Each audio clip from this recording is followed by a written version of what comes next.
사무엘하 8장 보도록 하겠습니다. 이제 8장에는 이 다윗이 이제 그 주변 나라들을 정복하는 이야기가 나오는데요. 이 8장 1절부터 쭉 있는데 다 읽기는 그렇고, 이 동쪽으로, 이 표를 보시면 동쪽으로는 모압과 이 암몬을 정복합니다. 여기 동쪽에 보면 지도가 있죠. 이 모압이 약간 밑에 사해바다 옆에 모압이 있고, 여기 요단강 오른쪽에 암몬이 있죠. 서쪽으로는 블레셋을 정복합니다. 블레셋에서 아주 조금 남겨놓고는 거의 다 복속을 시켰어요. 이 부분이 서쪽 지중해 해안가를 따라서. 그리고 이게 1절이고요. 12절과 14절을 보면 이 남쪽인데 아말렉과 에돔을 정복합니다. 여기 사해바다 밑에 보면 에돔이 있고 아말렉이 흩어져 있으니까 이렇게 이 남쪽 지역을 전체를 볼 수 있습니다. 그리고 이 소바는 수리아라고도 할 수 있고 아람과도 관련이 있는데 북쪽입니다. 3절에 보면 이렇게 정복했는데, 그래서 다윗 왕국이 이게 직사각형으로 쭉 크게 정복이 됐는데, 이 정복한 땅은 그 하나님께서 아브라함에게 주시겠다고 하는 그 약속의 땅을 가장 가깝게 정복한, 그러니까 이스라엘이 가장 영광스러운 시대를 살은 그런 시기라고 볼 수가 있습니다. 중요한 것은 6절 말씀인데요. 다윗이 다메섹 아람에 수비대를 두매 아람 사람이 다윗의 종이 되어 조공을 바치니라. 다윗이 어디로 가든지 여호와께서 이기게 하시니라. 이게 핵심인 거죠. 다윗이 어디로 가든지 여호와께서 이기게 하시니라. 이게 다윗의 신앙 고백이고 하나님의 역사입니다. 그래서 그 정복한 나라들의 핵심은 유다와 이스라엘 지파죠. 이제 다윗이 유다 한 지파의 왕이 아닌 이스라엘 전체 지파의 왕이 되었다는 겁니다. 하나님께서 이기게 하셔서. 두 번째는 정복하고 총독을 세워서 조공을 받는 나라들, 이 노란색에 해당되는 부분들이 그런 나라들이고요. 세 번째는 화친에서 다윗의 세력 아래로 들어온 외교적 세력 아래로 들어온 나라들로 정리해 볼 수 있습니다. 그런데 다윗은 하나님께 조공을 바칩니다. 11절에 보면 다윗 왕이 그것도 여호와께 드리되 그가 정복한 모든 나라에서 얻은 은금하고 뒤로 쭉 그 조공의 내용이 나와요. 그러니까 고대 제국은 이렇습니다. 한 제국이 있으면 이게 종주국이 되고 이 다른 여러 나라들이 봉신 국가들이 됩니다. 이 봉신 국가는 종주국에 복종을 하고 조공을 갖다 바치면서 정복을 받죠. 총독이 있든 자기 왕이 있든 간에. 그런데 이 위대한 왕이 다윗인데, 다윗이 하나님께 가서 또 이 조공을 바치는 내용. 그래서 다윗이 자신을 부왕, 세컨 킹으로 자리매김을 합니다. 이게 이 다윗이 아담과 다른 거죠. 아담은 세컨 킹인데 퍼스트 킹이 되려고 하나님께 반역했는데, 다윗은 철저하게 하나님께 복속했습니다. 그래서 그 아담적인 왕의 전형적인 사람이 누구였습니까? 우리가 사무엘상에서 배웠죠. 사울이었죠. 사울은 겉으로는 이스라엘 왕, 신앙적인 왕, 제사를 드리는 왕이었지만 하나님은 그가 나라를 다스리는데 하나의 수단에 불과했고, 그 사울이 아담적 왕이었는데 그 모습을 미갈이 이어받아서 결국 다윗의 자녀를 낳지 못하는 비극적인 삶을 마감하게 됐죠. 이 다윗은 하나님께 그 조공을 바쳤을 뿐만 아니라 하나님의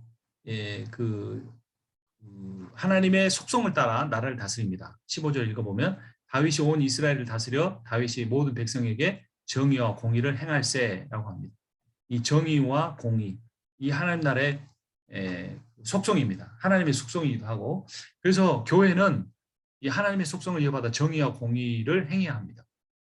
교회에서 늘 은혜와 사랑만 이야기해서는 안 됩니다. 교회가 개교회만 아니라 그 교회가 속한 지역사회에 하나님의 정의가 행해줄 수 있도록, 그가 속한 나라와 민족이 정의로운 민족이 될 수 있도록. 하나님 믿는 민족은 잘 산다. 잘 살 수도 있어요. 하지만 못 살 수도 있어요. 그게 중요한 게 아니고, 하나님 나라 믿는 백성이 많은 나라는 정의와 공의를 행한다. 이거는 공식이 돼야 되는 거죠.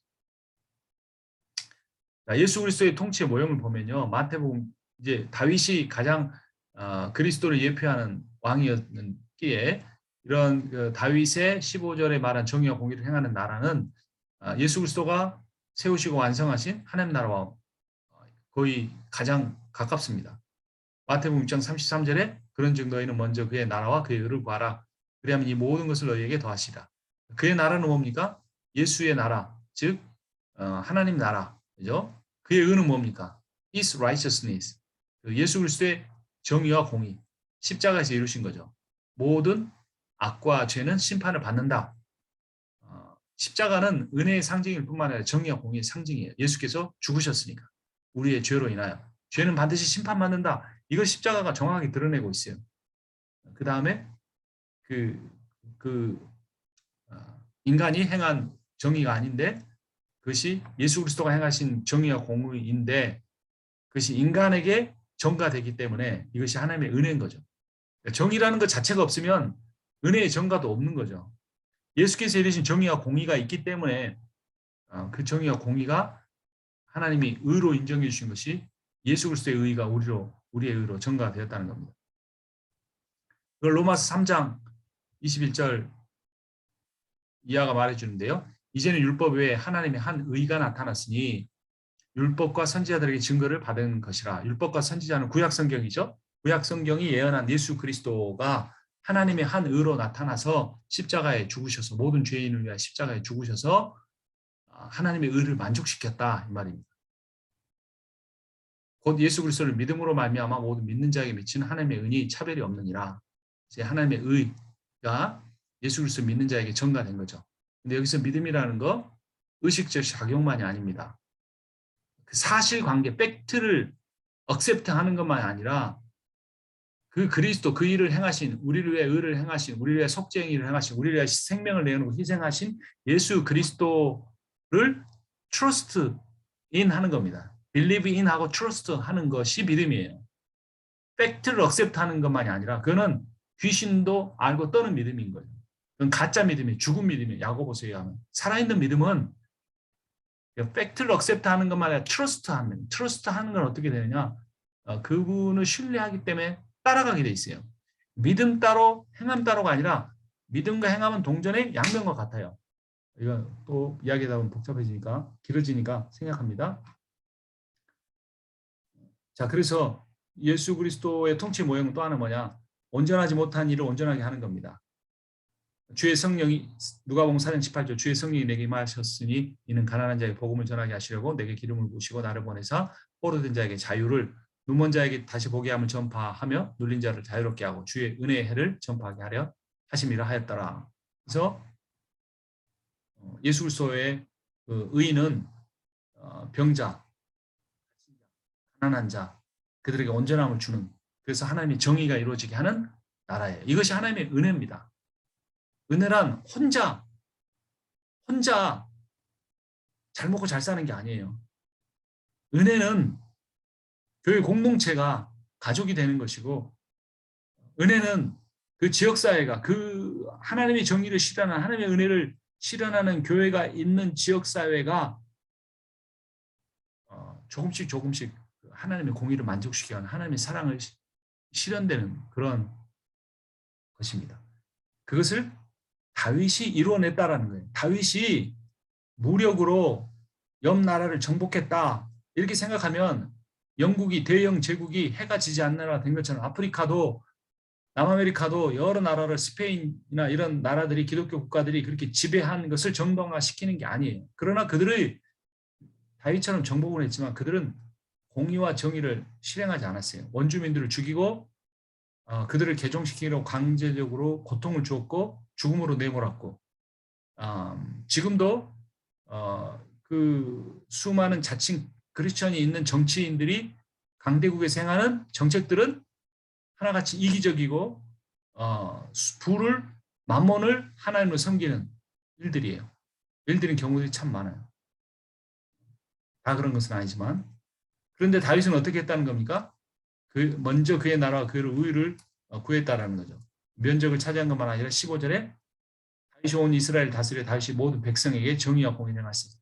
모든 백성에게 정의와 공의를 행했다라는 거예요. 그래서 다윗에게 의해 지배당하는 것은 물리적인 착취와 고통을 받은 게 아니라 하나님의 정의와 공의를 얻을 수 있는 기회를 얻은 게 된 거예요. 그러니까 축복이죠. 에돔도 블레셋도, 암몬도, 아말렉도. 그래서 다윗은 그런 그리스도의 예표가 된 겁니다. 자, 9장에 보면 8장에서는 주변 국가들과 외교적 관계, 군사적 관계, 정치적 관계를 통해서 하나님의 정의를 실현시킨 건데 다윗이 8장에서는 근데 9장에서는 이 다윗이 개인적 관계를 통해서 하나님의 정의를 행하는 것을 볼 수 있습니다. 1절에 다윗이 이르되 사울의 집에 아직도 남은 사람이 있느냐 내가 요나단으로 말미암아 그 사람에게 은총을 베풀리라 하니라. 다윗이 이제 불러왔습니다. 그래서 이제 찾아보니까 무비보셋이 있어요. 무비보셋이 찾아와가지고 데려왔어요. 무서워하지 마라. 내가 반드시 네 아버지 요나단으로 말미암아 내게 은총을 베풀리라. 내가 내 할아버지 사울의 모든 밭을 다 너에게 도로 주겠고 또 너는 항상 내 상에서 떡을 먹을지니라 하니. 여기서 은총이라는 단어가 1절에도 나오고 7절에도 나오죠. 이게 헤세드입니다. 헤세드. 충성스러운 사랑, 인애, 은혜 여러 가지로 번역이 됐어요. 이걸 3번이나 강조했어요. 1절, 3절, 7절에서. 하나님은 사울에게서 은총을 빼앗아 오셨어요. 하나님은 그 은총을 다윗에게 주고 앞선 사무엘하에서 잘못해도 빼앗지 않겠다고 사무엘하 7장에서 약속하셨죠. 사무엘 7장 15절 다시 보면 내가 내 앞에서 물러나게 한 사울에게서 내 은총을 빼앗은 것처럼 그에게서 빼앗지는 아니하리라 라고 합니다. 그래서 이게 뭐냐면 하나님과 다윗의 헤세드예요. 하나님과 다윗의 헤세드. 그런데 이 다윗과 사울 간의 헤세드가 있습니다. 이번에 보면 사울은 다윗을 위협하고 죽이려고 했지만 다윗은 사울을 2번이나 살려줬어요. 궁굴에서 잠자고 있을 때 또 볼일 보고 있을 때 안 죽였어요. 자, 그런데 사울이 자기가 잘못해서 죽고 난 뒤에 이제 다윗이 사울의 손자 무비보셋에게 은총을 베풀겠다고 약속합니다. 사울은 하나님의 은총이 제거되었고 다윗에게는 영원할 것이다 라는 걸 보여줍니다. 자, 그런데 이제 또 다윗과 요나단의 헤세드가 있어요. 다윗이 요나단에게 은총을 구했어요. 어떤 상황이었냐면 사울이 다윗을 죽이려고 할 때 이렇게 말합니다. 요나단에게 다윗이 사무엘상 20장 8절 그런즉 바라건대 내 종에게 인자하게 행하라. 너의 종에게 그러니까 누구냐면 지금 요나단한테 자기 자신을 너의 종이라고 말하는 겁니다. 인자하게 행하라. 인자라는 게 헤세드예요. 헤세드를 구했어요. 자, 그런데 요나단도 같은 사무엘상 20장에서 14절 보면 이렇게 은혜를 구합니다. 너는 내가 사는 날 동안에 여호와의 인자하심을 내게 베풀어 나를 죽지 않게 할 뿐 아니라 여호와께서 너 다윗의 대적을 지면에서 다 끊어버리신 때에도 너는 내 인자함을 내 집에서 영원히 끊어버리지 말라 하고.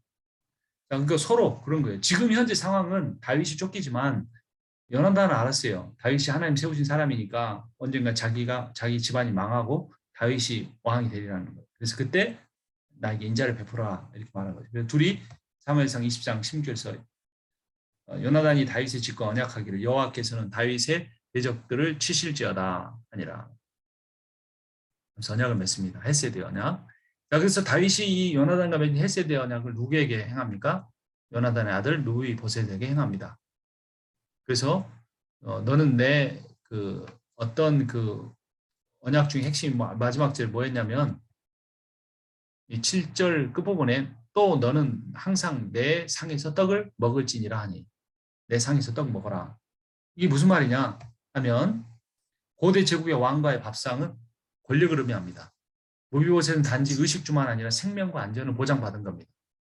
사울의 어떤 신학자들은 이렇게 말합니다. 사울의 추종자들이 무비보셋과 왕과 자손이잖아요. 왕족이잖아요. 그러니까 영모 꾸미지 못하도록 방지하기엔 조치였다. 이렇게 나쁘게 보는 사람도 있어요. 또 다윗의 추종자들로부터 무비보셋을 보호하기 위한 조치다라고 보는 사람도 있어요.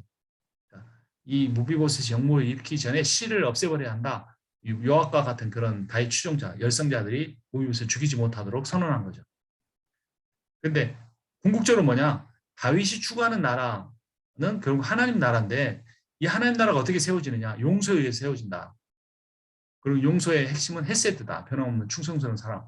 다윗이 하나님으로부터 받았고 요나단으로부터 받았으니까 이제 그 헤세드의 은혜가 흘러서 이 무비보셋에게 흘러가게끔 하겠다라는 겁니다. 그래서 그게 하나의 상징이 너는 이제 내 밥상에서 먹어라 이건데요. 우리가 잘 아는 시편 23편 보면 5절에 주님께서는 내 원수들이 보는 앞에서 내게 잔치상을 차려주시고 내 머리에 기름 부으시어 나를 귀한 손님으로 맞아주시니 내 잔이 넘칩니다. 잔치상이에요. 밥상이라고 또 번역 안 됐고 개역 개정판에서는 그 상이라고만 되어 있는데 저는 어렸을 때 이게 리얼트인 줄 알았어요. 상, 우등상, 개근상. 어렸을 때. 야, 근데 이게 새 번역으로 보니까 뭐라는 걸 알 수 있습니까? 잔치상이에요. 밥상. 그러니까 이 원수들이 보는 앞에서 잔치상 차려주니까 원수들이 꼼짝 못해요. 왜냐하면 하나님이 밥상을 차려주고 하나님하고 같이 밥 먹으니까 건들지 못해요. 우리가 뭐 야 밥 한번 먹자 이런 개념이 아니에요. 같이 밥 먹는 사람은 이 사람 내 사람이다. 건들면 내가 가만 안 둔다 이런 말이에요. 누가복음 15장 탕부의 비유에도 보면 그 아들이 돌아왔을 때 탕자가 돌아왔을 때 사랑이 예쁜 아버지 탕부가 잔치를 벌이죠. 이게 뭐냐면 그 아들이 아들의 상속자로서의 그 권위를 회복했다 이 말입니다.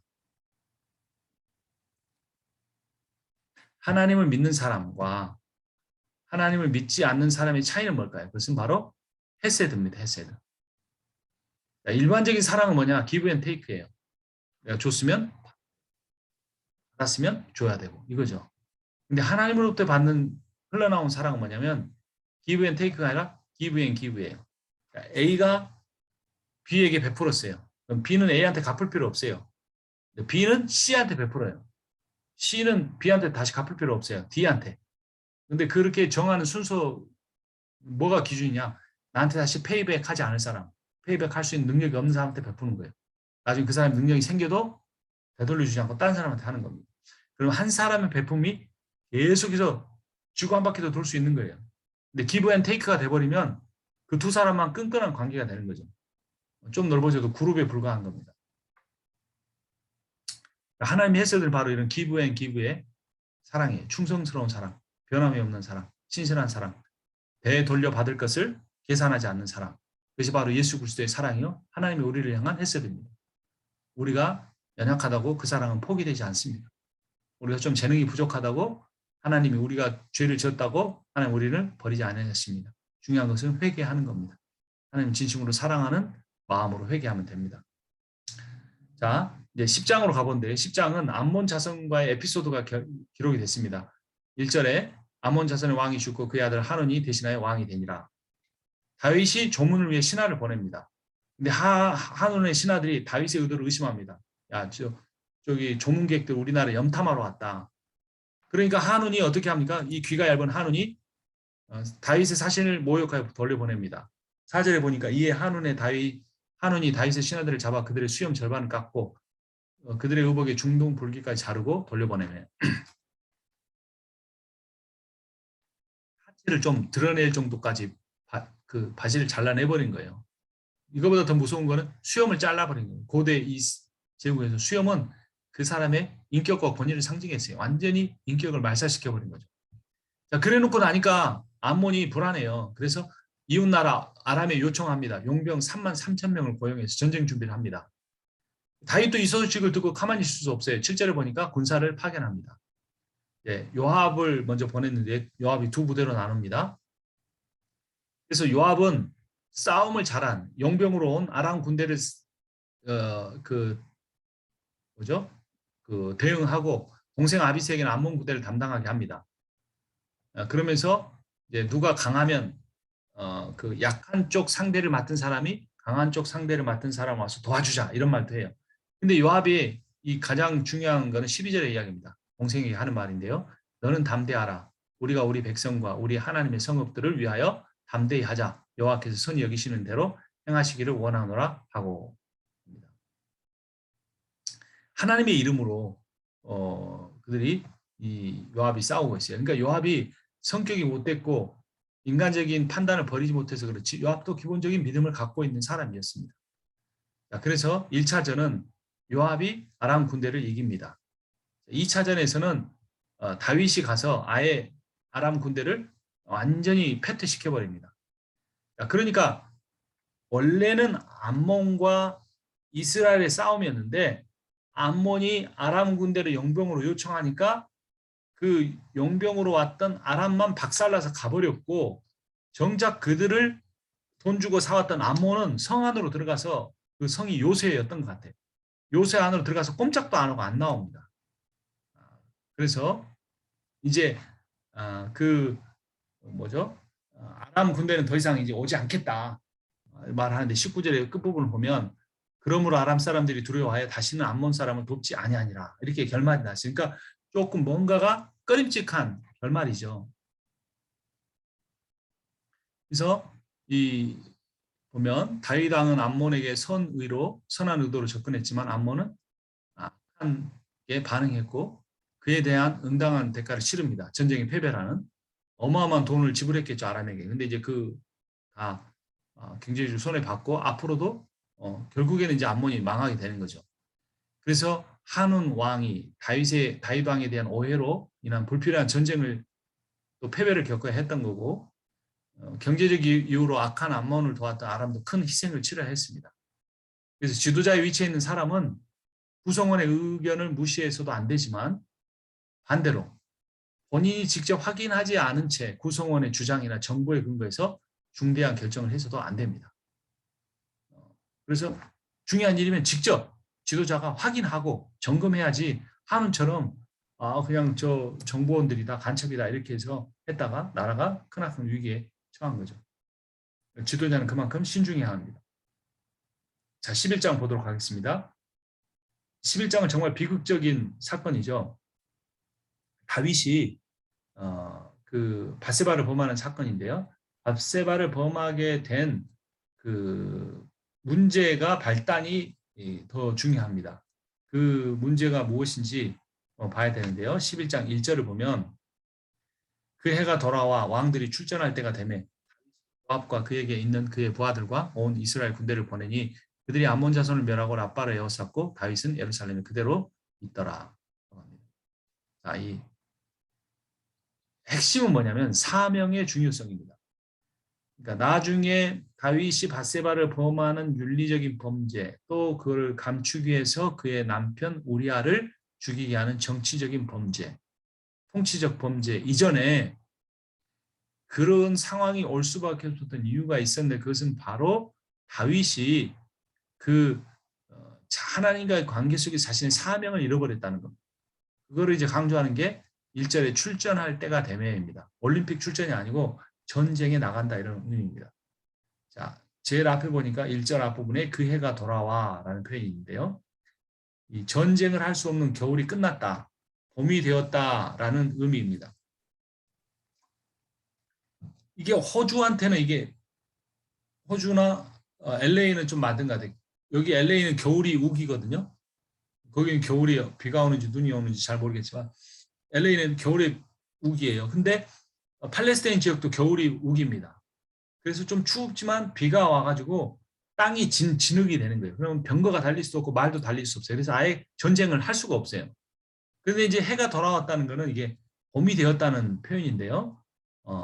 땅도 단단해지고 말을 먹일 수 있는 풀들이 자라기 시작합니다. 그래서 이제 봄이 되면 전쟁을 다시 시작했어요. 자, 그런데 이제 봄이 됐으면 뭐 해야 됩니까? 다윗은 전쟁을 해야 돼요. 다윗의 사명은 뭐냐? 전쟁이었어요. 전쟁.